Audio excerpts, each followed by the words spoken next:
Middle ఈస్ట్‌లో యుద్ధం జరుగుతోంది. మిసైల్స్ అక్కడ వదులుతున్నా దాని పేలుడు మాత్రం మన వంటగదిలో వినిపిస్తుంది. యుద్ధం మొదలైన వారం లోపలే ఎల్‌పీజీ సిలిండర్ రూ. 60 పెరిగింది. ఇక్కడ కొన్ని హోటల్స్ వాళ్ళు ఆల్రెడీ సిలిండర్ క్రైసిస్ చార్జెస్ అంటూ 5-10% రేట్స్ అయితే పెంచేశారు. కానీ ఈ క్రైసిస్‌కి కారణం కేవలం యుద్ధం కాదు.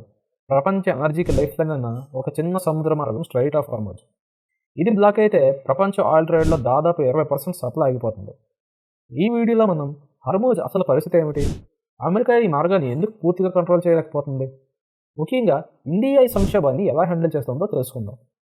మార్చి మొదటి వారం నుంచి 14.2 కేజీల ఎల్‌పీజీ సిలిండర్ ధర రూ. 60 పెరిగింది. కమర్షియల్ సిలిండర్ రూ. 115 పెరిగింది. పెట్రోల్, డీజిల్ ధరలు ఇండియాలో నార్మల్గానే ఉన్నా గ్లోబల్గా మాత్రం మంచి హైలో ఉన్నాయి. గ్లోబల్ మార్కెట్లో బ్రెంట్ క్రూడ్ ఒక బ్యారెల్ ధర $103కి పైగా వెళ్ళింది. యుద్ధం ముందు ఇది 70-75 దగ్గర ఉండేది. అంటే దాదాపు 40-50% పెరుగుదల అన్నమాట. అసలు ఈ పెరుగుదలకు కారణం యుద్ధం కాదు, రిస్క్. స్ట్రైట్ ఆఫ్ హర్మూజ్ రూట్లో ట్రావెల్ చేస్తే వచ్చే రిస్క్. హర్మూజ్ స్ట్రైట్ ప్రపంచ మ్యాప్లో చాలా చిన్నదిగా కనిపిస్తుంది, కానీ ప్రపంచ ఎనర్జీకి ఇది ఒక చోక్ పాయింట్. ఇక్కడ కొన్ని కీలక వాస్తవాలు మాట్లాడుకుందాం. Strait of Hormuz oil route ఎందుకు ఇంత క్రిటికల్ అంటే, ఈ సముద్ర మార్గపు లోతు అన్ని చోట్ల ఒకేలా ఉండదు. పెద్ద ఆయిల్ ట్యాంకర్లు సేఫ్గా వెళ్ళగలిగే మార్గాలు చాలా పరిమితంగా ఉంటాయి ఇక్కడ. అందుకే ఇక్కడ కేవలం 2 షిప్పింగ్ లేన్స్ మాత్రమే ఉన్నాయి. ప్రతి లేన్ వెడల్పు 3 కిలోమీటర్లు. వాటి మధ్య బఫర్ జోన్ 3.7 కిలోమీటర్లు. అంటే ప్రపంచ ఆయిల్ ట్యాంకర్లు చాలా నేరో కారిడార్లో స్లోగా కదలాలి. ఇది వాటిని హెవీ టార్గెట్స్గా మార్చేస్తుంది. ఇక్కడ ఇరాన్కి ఒక అడ్వాంటేజ్ ఉంది. అదే ఇరాన్ సదర్న్ కోస్ట్ లైన్. ఇక్కడ పర్వత ప్రాంతాలు, టనల్స్, కోస్టల్ టెరెన్స్, ఇలా ఎక్కడి నుంచైనా మిసైల్స్తో కానీ, రాకెట్స్తో కానీ, డ్రోన్స్తో కానీ, లేదా స్పీడ్ బోట్స్తో కానీ దేనితోనైనా అటాక్ చేయగలరు. ఇవే కాకుండా అండర్ వాటర్ మైన్స్ కూడా ఏర్పాటు చేసింది. ఇరాన్ తన మిసైల్ లాంచర్స్ని, రాకెట్స్ని కోస్ట్ లైన్ అంతా చాలా ఈజీగా రీలొకేట్ చేయగలదు. అందుకే ఆ బేసెస్ మీద అటాక్ చేయడం అనేది చాలా కష్టం. ఇలా ఒకేసారి ఎక్కడి నుంచైనా మల్టీ డైరెక్షనల్ అటాక్స్ అనేవి చాలా తక్కువ రేంజ్ నుంచి చేయగల కనుకే యూఎస్కి ఇది పెద్ద ఛాలెంజ్గా మారింది. అమెరికా ప్రపంచంలోనే అత్యంత పవర్ఫుల్ నేవీ కలిగిన దేశం. కానీ అమెరికా కూడా ఇక్కడ ఒక సమస్య ఉంది. ప్రతిరోజు 90-100 ఆయిల్ ట్యాంకర్లు ఈ మార్గం గుండా వెళ్తాయి. ప్రతి షిప్కి యూఎస్ నేవీ ఎస్కార్ట్ ఇవ్వడం అంటే ప్రాక్టికల్గా ఈజీ కాదు. కాన్స్టెంట్ మానిటరింగ్ చేస్తూ ఎయిర్ సపోర్ట్ ఇచ్చినా ఎటువైపు నుంచి దాడి జరుగుతుందో కనిపెట్టడం చాలా కష్టం. ఎందుకంటే ఇక్కడ రియాక్షన్ టైం అనేది చాలా తక్కువ ఉంటుంది. ఒక ఉదాహరణ ఊహించండి. హర్మూజ్ స్ట్రైట్లో ఉన్న 2 షిప్పింగ్ లేన్స్లో ఒక పెద్ద ఎల్‌పీజీ లేదా ఆయిల్ ట్యాంకర్పై మిసైల్ లేదా డ్రోన్ దాడి జరిగింది అనుకుందాం. ఆ ట్యాంకర్ వెంటనే దెబ్బతిని మంటలు అంటుకుంటే లేదా కంట్రోల్ కోల్పోయి ఆ నేరో లేన్లోనే ఆగిపోతే అక్కడి ట్రాఫిక్ మొత్తం వెంటనే నిలిచిపోతుంది. ఎందుకంటే ప్రతి లేన్ వెడల్పు ముందుగా చెప్పినట్టు దాదాపు 3 కిలోమీటర్లు మాత్రమే. పెద్ద పెద్ద ట్యాంకర్లు దాన్ని దాటి వెళ్ళడం లేదా ఓవర్టేక్ చేయడం చాలా కష్టంగా మారుతుంది. ఆ దెబ్బతిన్న నౌకను రక్షించడానికి, మంటలు ఆర్పడానికి లేదా దాన్ని తొలగించడానికి గంటలు లేదా రోజులు పట్టొచ్చు. అంతవరకు ఆ లేన్ పూర్తిగా బ్లాక్ అయిపోతుంది. మిగతా ట్యాంకర్లు వెనక్కి తిరగాల్సి వస్తుంది. దీనికి తోడు మరిన్ని దాడుల భయం కూడా ఉండడంతో షిప్పింగ్ కంపెనీలు, ఇన్సూరెన్స్ కంపెనీలు తమ నౌకలను పంపడానికి వెనుకాడతాయి. ఫలితంగా హర్మూజ్ గుండా వెళ్లే ఎల్‌పీజీ మరియు ఆయిల్ సరఫరా ఒక్కసారిగా తగ్గిపోయింది. దీని ప్రభావం ప్రపంచ మార్కెట్లో ధరలు పెరగడం మరియు భారతదేశం లాంటి దిగుమతి దేశాల్లో గ్యాస్ ధరలు పెరగడం రూపంలో కనిపిస్తుంది. ఇదే కారణంతో షిప్పింగ్ కంపెనీలు రిస్క్ తీసుకోవడం మానేశాయి. ఇన్సూరెన్స్ కంపెనీలు ప్రీమియంలు బాగా పెంచాయి. ఇక్కడ ఆయిల్ సప్లై దాడి వల్ల ఆగలేదు, కేవలం రిస్క్ వల్ల మాత్రమే ఆగింది. ఇక్కడ ఇండియా తీసుకున్న స్ట్రాటజిక్ స్టెప్స్ చాలా ముఖ్యమైనవి. ఇండియా ప్రపంచంలో 3వ అతిపెద్ద ఆయిల్ ఇంపోర్టర్.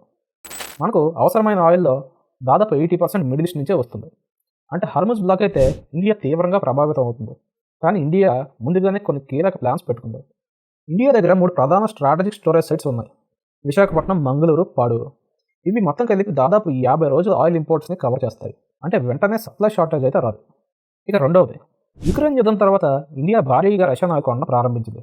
ప్రస్తుతం దాదాపు 1.5 మిలియన్ బ్యారెల్స్ ఒక రోజుకి దిగుమతి చేసుకుంటుంది. ఇది ఇండియన్ ఆయిల్ ఇంపోర్ట్స్ మొత్తంలో ఒక పెద్ద భాగంగా మారింది.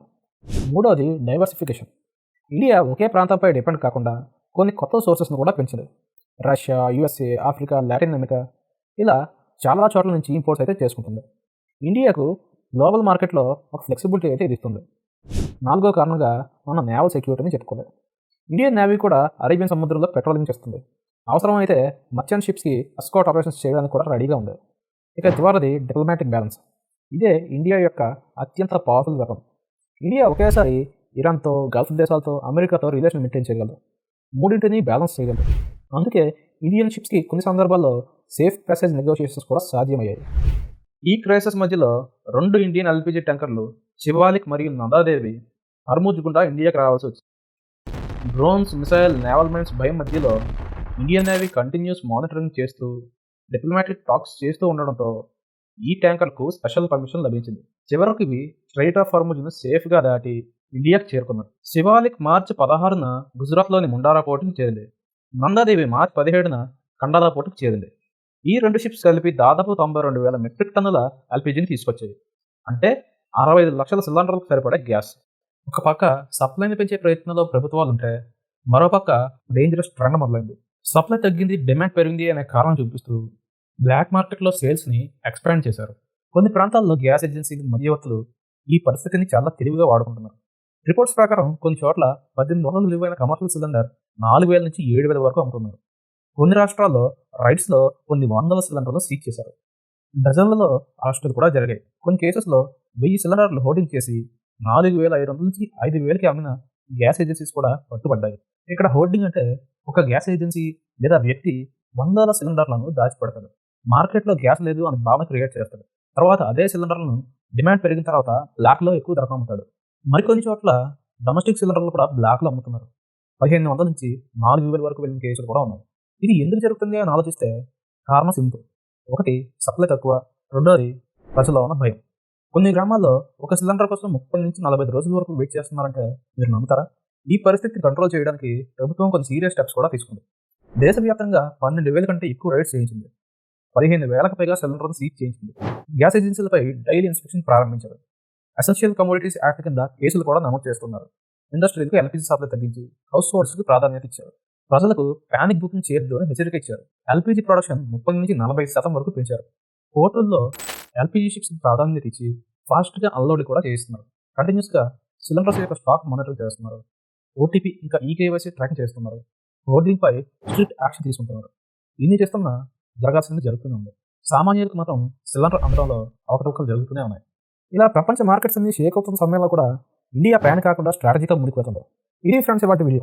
ఈ వీడియో మీకు నచ్చితే లైక్ చేయండి, షేర్ చేయండి, అలాగే సబ్స్క్రైబ్ చేసుకుని బెల్ ఐకాన్ మీద క్లిక్ చేయండి.